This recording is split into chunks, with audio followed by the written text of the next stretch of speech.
Hello and welcome to my kitchen. So my name is Chi-Chi, and if you're looking to follow somebody that has got the perfect hair, makeup on, perfect clean house all the time, I'm not your person, okay? But if you want somebody who can give you good, easy, simple recipes, tell you how to buy fresh produce and vegetables, and give you some money saving tips and get healthy meals on your table, then I'm your gal, okay? All right, so tonight we're doing scalloped potatoes.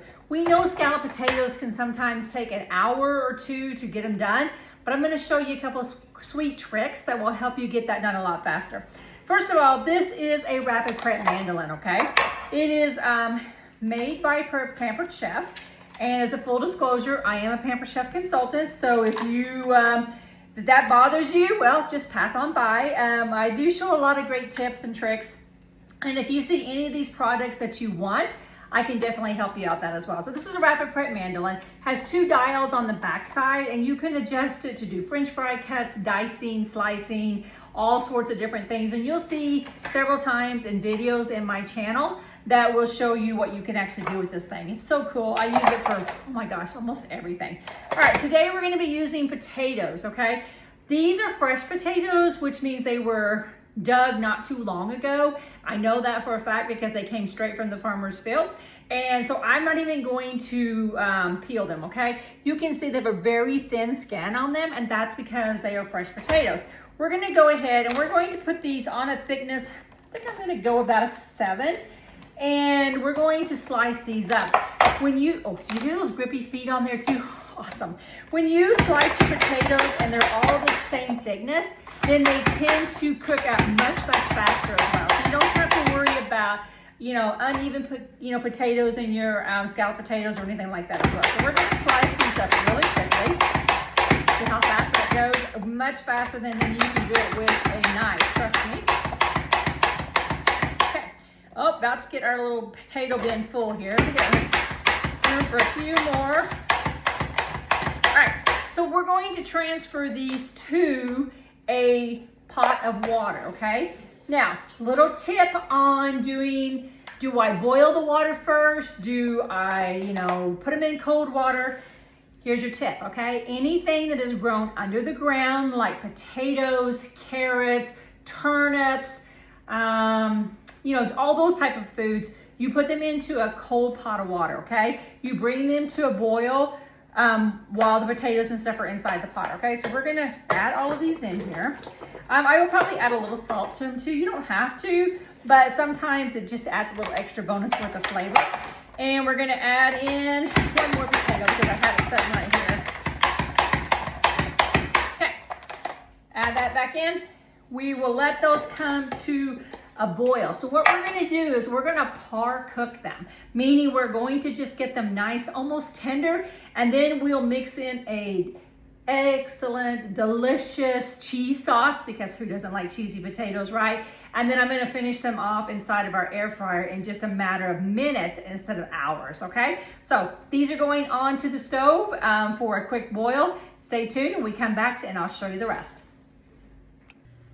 Okay, while we have our potatoes over here in the boiling pot, we're gonna start our cheese sauce, okay? We'll have our cheese sauce ready to pour over hot potatoes, which will be amazing. So what I've taken is about a half a stick of butter.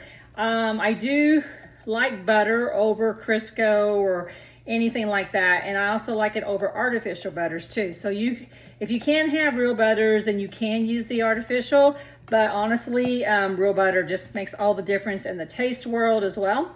So we're using this little signature nonstick pot. Check out this cool feature. So you can actually, my hands are wet. You can actually remove the handle as well, so that if you're cooking on top, you can then stick it inside of the oven to finish it off. Now, how cool is that? All right, we're gonna add in just a little bit of melted butter inside of our pot here. And we're going to be making a roux, okay? So this kind of makes a paste. We're gonna come in here and we're gonna stir this in like this. And we just want to let that kind of come to a nice little soft bubble, okay? Now these pans are also metal utensil safe. You don't want to dig your metal utensils into them, but grabbing something like a whisk like this will not hurt or damage them, okay? We're gonna let that bubble and kind of come to a oh, it's got kind of flaky crust looking. And then we will add in some milk. Now, I usually just add in a little bit at a time until I get the right desired of thickness. We're also going to be adding in some Velveeta cheese, okay? I do like Velveeta for a quick cheesy sauce, and so that helps to bring this recipe together very quickly as well. Okay, a little bit of touch back on our roux. You can see how it's kind of flaky in there. That's how we want it, okay? Now at this point, we're going to add in some milk. I do not measure my milk, but I'm gonna guess it's probably close to cup to 2 cups. Your milk is really what determines how much of your sauce you have. If you like lots of cheese sauce, then you can add in like 2 or 3 cups of milk. I'm probably going to keep it in somewhere around 2 cups. Add in a little bit more milk here. Okay, so this is gonna thicken up, and when it does that, it will bring our cheese sauce together very easily. We'll add some salt and pepper, and then we'll also be adding our Velveeta cheese as soon as our milk comes to temperature. Okay, you do want to make sure you're kind of stirring it a little bit as you go along. As you can already start to see now, it's starting to thicken up. And so this is the point where we're going to go in and we're going to add in our cheese, okay? Now, you don't want to add in one old block of Velveeta. Just cut it up into some cubes. And this is the point where we're going to start to melt our cheese into this. Now, before we added the cheese, you could have went and added like fresh ground sausage or anything like that, and then you would have had biscuits and gravy. So you can make your own gravies really simply by doing it on top of your stovetop with just a few simple ingredients, and that usually includes milk, flour, and what else is it? Butter. Milk, flour, and butter. So we're just going to stir this around, and we're going to melt our cheese in here. You can see it's coming to a nice thickness, and this will be a perfect cheese sauce for our scalloped potatoes. Okay, our cheese sauce is nice and thick. Can you see that? Oh, it's going to be perfect over our potatoes, but now it needs a little seasoning as well. So I'm going to add in some fresh ground pepper and also in some salt as well. And this will also help to get all of that salt and pepper flavoring through your scalloped potatoes. You could also add in a little garlic powder if you wanted to. I usually keep it pretty simple with just a little bit of salt and pepper. Okay, our potatoes have become what we would call basically fork tender. So we're going to drain those and then mix them with our cheese sauce. Okay, we're going to be using this small oven pan that goes in our deluxe air fryer and oven. It's equivalent size of a 9x13. So, woo, these potatoes are hot. We're going to take our potatoes and we're going to add a layer of potatoes to the bottom. Might got just a few too many in there. And they're not to the point of mashed potato consistency, okay? They're just soft enough that it's going to save and cut off lots of time for your scalloped potatoes, okay? All right, we got those layered in there. Ooh, hot, hot, hot, hot. Let's grab a mixing spatula because these are great. We have our cheese sauce here that we made up a while ago. Let's go ahead and stir it because I've been keeping it warm and it kind of has a little skim on top. And we're gonna go ahead and we're gonna pour a layer of this cheese sauce right here on top of our potatoes. Look how delicious that looks. Actually, I should pour this way so you can see, right? Okay, put about half of that in there. And we're just gonna spread that around. And of course, all of that will just bake in together in just a minute anyway, so you don't have to have it spread evenly on there, but oh, lots of amazing, the deliciousness is gonna be right here inside of these scalloped potatoes. It's gonna take less amount of time than if you try to make them from the raw state straight into the oven. So we're gonna add the rest of our potatoes in here, and you can see this little pan is holding a lot of potatoes. So like I said, it fits about a 9x13, the same size that you might be making for your family.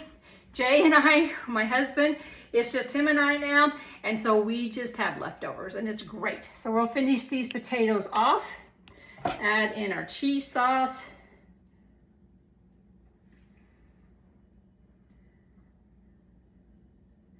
Oh, it's so thick, so creamy, and it's so simple to do too. So you can easily mix up your own. And like I said earlier before, if you had did not put the cheese in there, you could have added some sausage in there, ground sausage. You could have had sausage gravy for biscuits and gravy.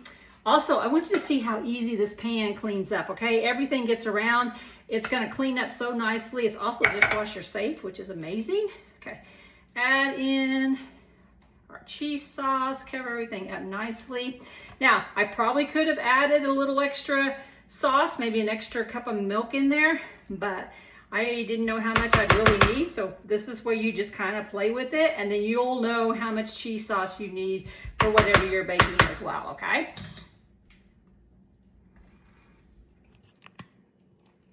Okay, now we're gonna transfer it to the deluxe air fryer and oven to get a nice crispy bake, and I'm not gonna have to turn on my big stovetop oven either. Okay, our air fryer says it's ready to add food, so we're gonna open it up, put our scalloped potatoes right in here in the bottom, and then go ahead and hit start, and then we've got it set for custom at 375 for about 24 minutes, and I'll check them because usually things in the air fryer tend to get done a lot faster than in the oven.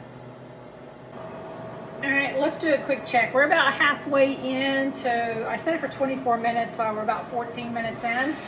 And let's get a good look on what it's looking like. Oh my goodness, doesn't that look amazing?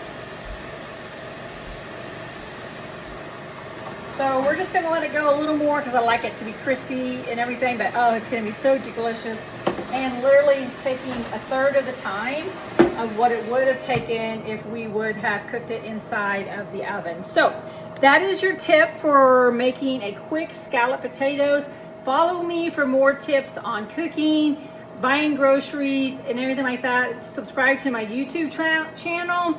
And like I said, I'm not perfect. You're gonna find me with no hair and no makeup on most of the time, running around in sweats, but I can give you all, I can offer you great food cooking tips, easy meals to put on the table. So share my channel, hit subscribe, share with your friends as well. So God bless you and thank you.